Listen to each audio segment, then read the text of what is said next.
Spiritual Living on Future Wellness, the senior minister here, and we're delighted that you're with us this morning. We're beginning a new walk this month with the Tao Te Ching. And the Tao Te Ching is one of the most ancient sacred texts from the East. It's a book of 83 verses or poems or chapters, passages, whatever you want to call them, written by a man named Lao Tzu. And we're going to be using this as our text for the month. There's also, and it's this particular version translated by Stephen Mitchell. He's partnered with Byron Katie, and so we have a companion book that she wrote called 1,000 Names for Joy, which is a companion book to the Tao Te Ching. So if you want to read along with us this week, this month.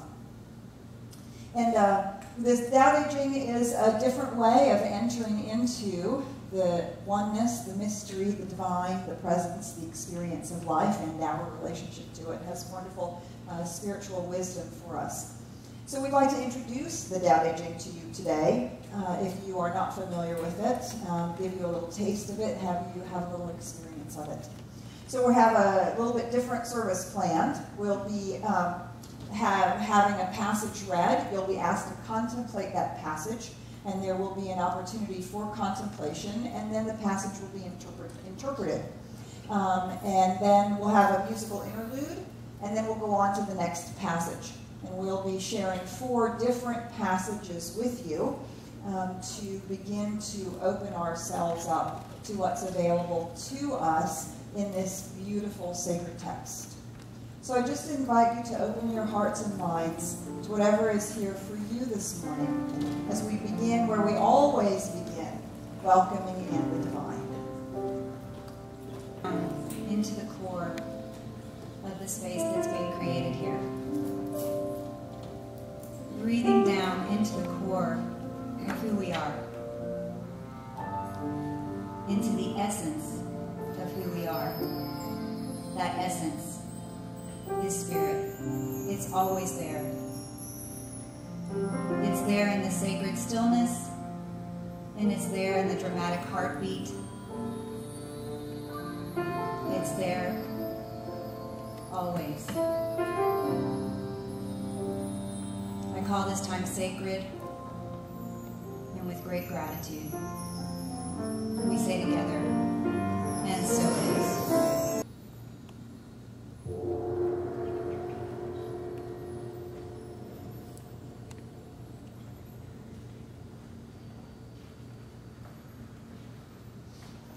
So I invite you to take into your contemplation this verse, this passage, number 42. The Tao gives birth to the One. The One gives birth to 2. The 2 gives birth to 3. The 3 gives birth to all things. All things have their backs to the female and stand facing the male. When male and female combine, all things achieve harmony. Ordinary men hate solitude, but the Master makes use of it, embracing his aloneness, realizing he is one with the whole universe.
And so the Tao Te Ching, one of the ways of understanding the Tao is it's called the way.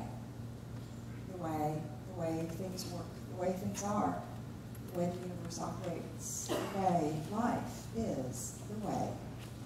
And so the way gives birth to the one. We talked much about the one last week.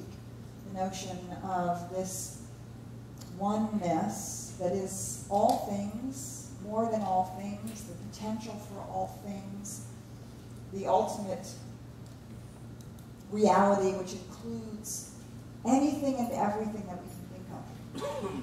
And so this one gives birth to two. The two, which is the continuum of the form to the unformed, the continuum of spirit into matter, the continuum of light and dark, the continuum of expression. From the one comes two, that which we call the unformed absolute reality. In science of mind, it's the absolute spirit, the thing itself, and form, manifest creation, the experience of life, all life. And these two give birth to the three. Every spiritual tradition, just about, has a trinity, has an understanding of the three. In the Christian tradition, we have the Father, the Holy Spirit, and the Son. In the Hindu tradition, we have Brahman and Vishnu and Shiva.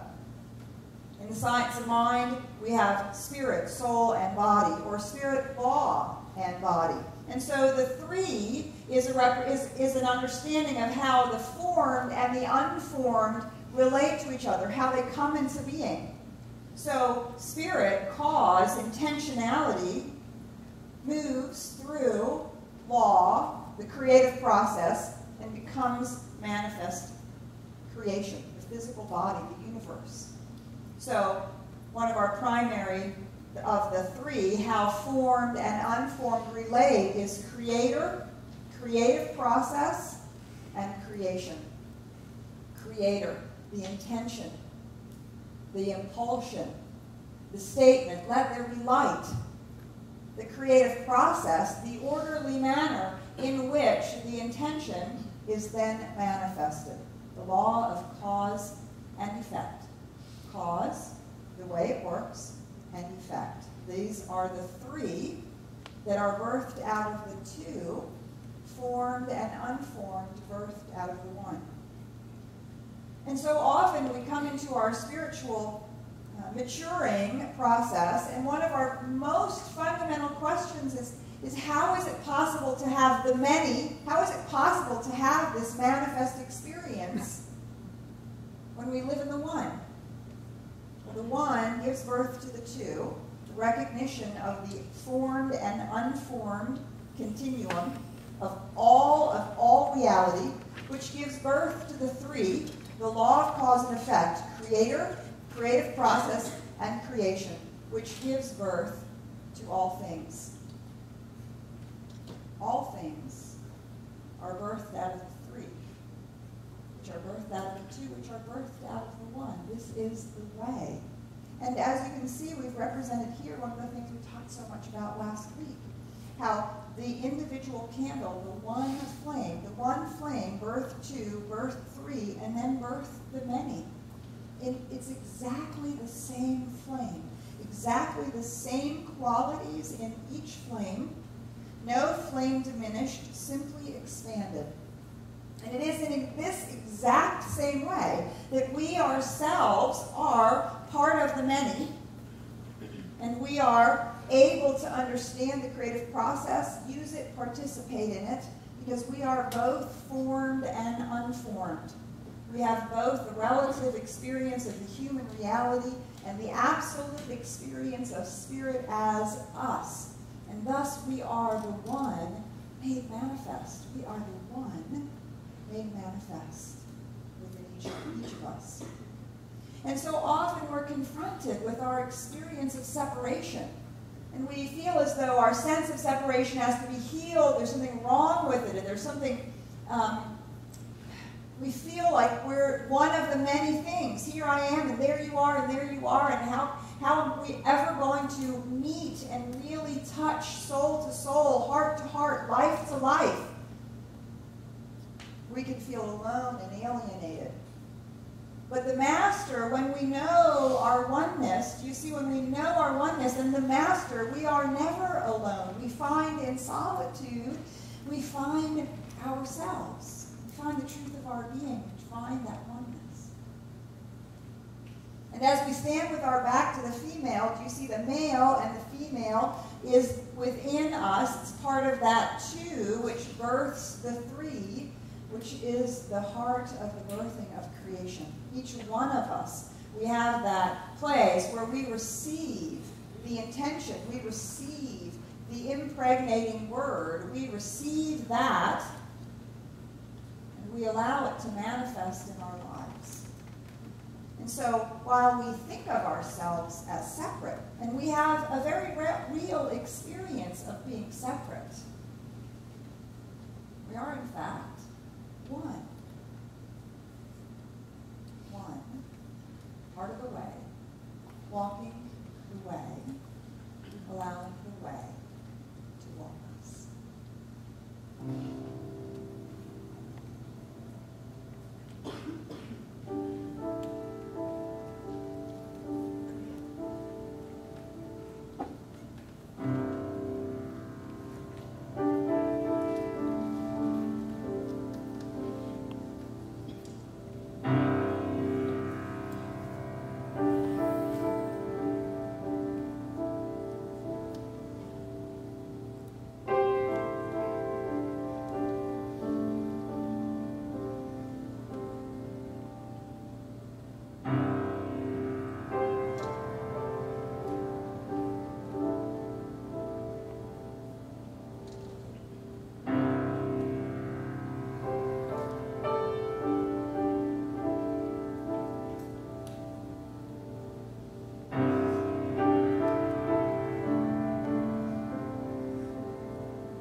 I invite you to contemplate passage 34.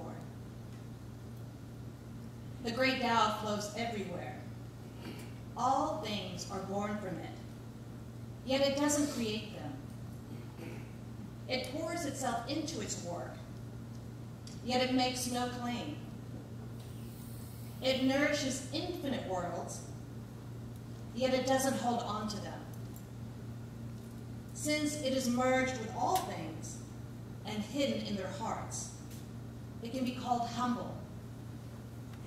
Since all things vanish into it, and it alone endures, it can be called great. It isn't aware of its greatness, thus, it is truly great.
great Tao, the river of life, the infinite divine substance that moves, breathes, has its being as and through us, the oneness that is life. We're not separate from this, and yet as the divine presence that is our presence reveals itself as and through our life, it makes no claim. There's no billboard along the freeway saying, I did that. The universe doesn't say, yeah, see that aurora borealis? Has my name all over it. No. It is that infinite power, that infinite presence. It is the way that is ever evolving, expanding, and expressing. The river of life is always moving. And the beautiful thing about the river is you sit in it, which I had the experience in New Hampshire. I got to lay on these granite boulders and be in the river, and as the river was moving around me and through me, I literally merged with it. There was no river, no Veronica, no boulders, no sky. It was all one. And this is the way that the Tao just moves and has its being. The infinite substance is supplied. Ernest Holmes says, you belong to the universe. You're one with the creative genius back of this vast array of ceaseless motion, this original flow of life. And as the Tao is nourishing infinite worlds into being, it holds no claim. It is that divine principle, divine presence moving through the principle, love and law. As it says, it is hidden in our hearts, is the very space, the very place from which consciousness dwells. That's why we say the indwelling presence. That is God. That is my life, your life, all of life. And when we recognize that it is always that river flowing as and through us, we return to our original essence, the root of who we are, spirit, this active and conscious principle. And as it vanishes, it says it endures. It is the thing itself that we talk about in Science of Mind.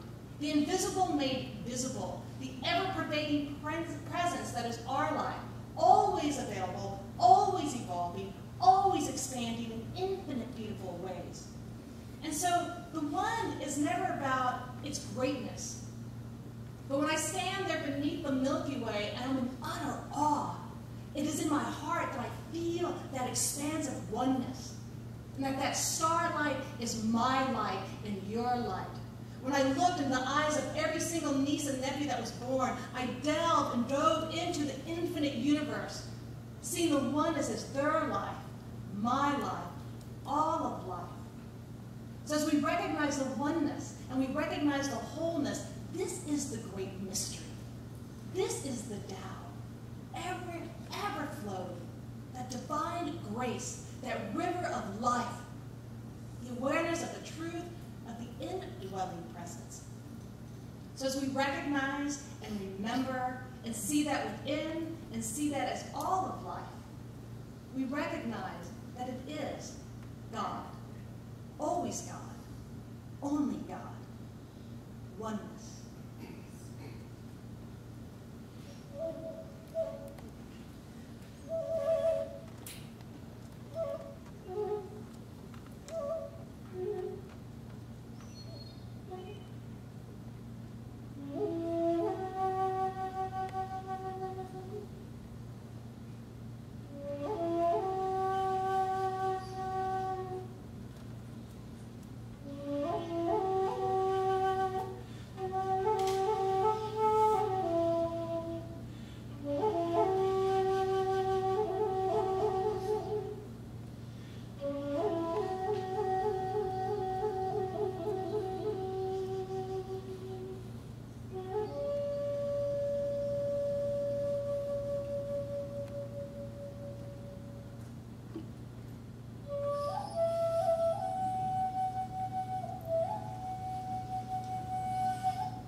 best athlete wants his opponent at his best. The best general enters the mind of his enemy. The best businessman serves the communal good. The best leader follows the will of the people. All of them embody the virtue of non-competition. Not that they don't love to compete, but they do it in the spirit of play. In this, they are like children, and in harmony, the Tao.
When I began to interpret this passage for myself, it was helpful to research the other translations that I found online. And the translation we're using, as was mentioned, is by Stephen Mitchell. And I'll repeat some of the lines, but I'll also add some other interpretations I found, as well as some of my thoughts. The best athlete wants his opponent at his best. In high school, I joined a lot of different sports. I lived in Dover, Delaware, and my dad was in the military, and that's something that we just did. We just joined sports. And there, a big one is field hockey, and we also ran track, and played basketball, and played tennis. And those of you who have ever joined a team or have been in any kind of sport knows, and I know you all know whether you have or not, just what it takes to be an athlete, a good athlete. And what it takes to be a good athlete is to play against other good athletes. And so I found myself getting better as an athlete on a team and individually, because I'm asking myself in that way to grow and to expand and to get better, because I was up against others who were better than me at times. And so this virtue of playing against others, as far as getting better and having us improve and develop ourselves, is the reason why we want that. We want our opponent at his or her best, to call out our best. And when I was around 10th grade, a senior came up to me who was in the field hockey team, and she shared with me that when I first started field hockey, she didn't think I would make it. She didn't even think I was going to make the team. I was so awkward with the stick and trying to hit that little ball down the field. But with practice and playing against others who are better than me and calling myself to my greatness, I got good at it. And she was telling me in her senior year that impression of me that she got because I kept at it. and found that strength and that growth in me. To continue the passage, the best general enters the mind of his enemy. In other interpretations, those eminent in war do not lose their temper, are not wrathful or rageful. The best businessman serves the communal good. The best leader follows the will of the people. In all of these ways, there's a losing of oneself, one's little self, for the greater expression of good. Serving the communal whole, following the will of the people, all of these are about losing the self, losing the little self for others. So not only am I called to being the best that I can be, and developing that within me, but I'm also being reminded through these passages that when I lose myself, my little self, I have nothing to lose. This is an abundant universe, and what I gain is beyond my imaginations.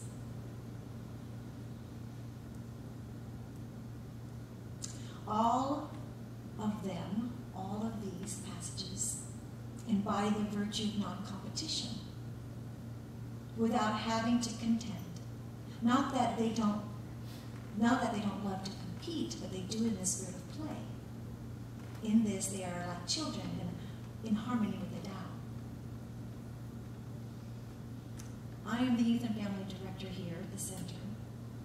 And outside of here, I am a storyteller and children's performing artist. And I go to libraries and daycares and schools and events, and I tell stories. And I know that there are others out there that do something similar, other storytellers, other performing artists for children, puppeteers and magicians and musicians and all of those that work with children. And when I embarked on that particular path, I knew that I was entering in this field where there were lots of others doing the same thing. And I didn't do it with a limited mind frame. I did it with this abundant mind frame, saying there is plenty out there for everyone. And that we're each calling ourselves to our best. I'm calling my colleagues to their best as performers, as they're calling me to my best as a performer. So that not only do we get work, but we're serving something greater than ourselves. We're serving communities, the children that we touch, and the families. So we're called to expand, to evolve, and to grow. And there's a natural impulsion within each of us to do that, to create, to become more, to express ourselves. This passage accepts that part of us and encourages us to lose ourselves, to become like children, relating to each other in our unique ways. As children, being present to the moment and letting it go, the bubble. And of course, to have fun. And as the last line says, in harmony with the Tao, in harmony with life, in harmony with the way. So we create, growing and expanding because we can't help but do that. That's how we're made. And we relate, because we're all in this together. And we have the opportunity to have fun in the process, to enjoy this journey together.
contemplate with me passage 33.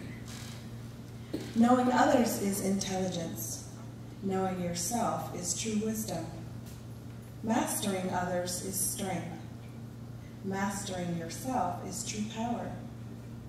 If you realize that you have enough, you are truly rich. If you stay in the center and embrace death with your whole heart, you will endure forever.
When I contemplated this passage, what came to me is something from the Bible, one of my favorite scriptures. Jesus said, I am the light, the truth, and the way. What the Tao and the science of mind teaches me is that I am the truth, the light, and my way. You are the truth and the light and your way. We are the truth and the light and our way. When we're little, we look to our parents to tell us the truth, to light our path and to show us our way, our caregivers. We look to our teachers and to our society. And then as we grow, hopefully we've come across some experiences of people's way that just quite wasn't a fit. And so it set us on our path to be seekers, to find out, what do I like? What do I think? How do I like my ex? What do I believe to be true about God? Who am I really? Why are we here? What's going on? And so we do need to spend some time alone, some time in contemplation to discover who we are with the self. I was thinking as Rachel was talking, alone, all one. So I'm never alone. I'm always with that one. And that one, as she said, shows up in the many. What do I like out here in the many?